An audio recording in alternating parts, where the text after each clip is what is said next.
I was sent Honest Beauty's mascara, which has the lash primer in it. I'm super excited for this. So this is what it looks like.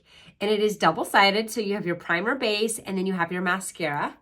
It's gonna give me extreme length, that's the goal. So you can see it kind of has like a whiteness on there. That's pretty typical of any primer. Okay, my lashes are primed. One thing you're gonna notice, it's not caked on white. That's not gonna happen. It's very, very thin layer of the primer, but that's gonna really, really help with length. So let's see what it looks like when we put the mascara side on.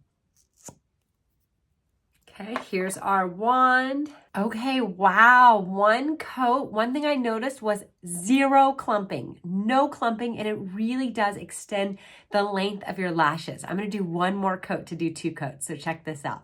Okay, 2 coats are on. What do you think? I really like it. I feel like each lash was defined really nicely with this. I love that it has the primer and the mascara all in one. This is amazing. I'm a big fan. I think you're gonna love it too.